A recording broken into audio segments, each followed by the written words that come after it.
This is Mission Control Houston.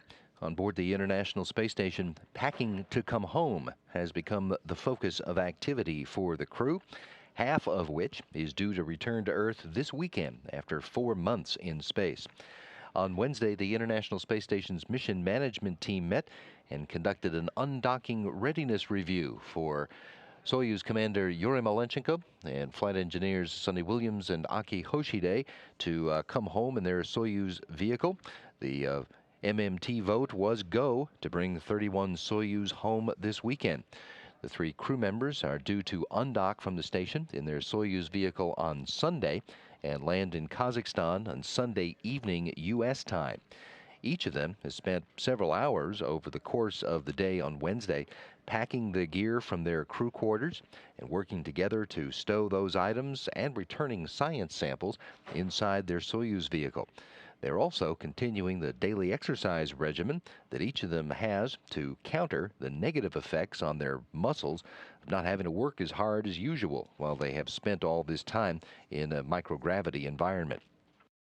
Malenchenko, who is the commander of the Soyuz vehicle, spent the day overseeing the packing of items into 31S.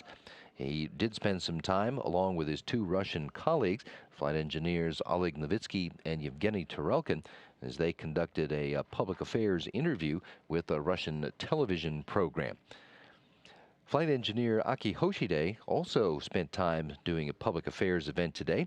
He was answering questions posed by Japanese college students who were gathered at the Tsukuba Space Center near Japan.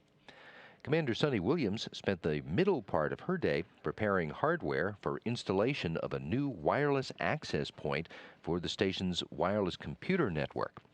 Flight engineer Kevin Ford spent part of his time doing crew medical officer training. He also exchanged water in the enclosure that is supporting the Medaka fish for an experiment into how gravity impacts bone loss. And he also worked in the U.S. section of the space station installing a sensor kit for taking measurements of ultrasonic background noise. That is for an investigation that is developing the technology that can listen for air pressure leaks in the space station.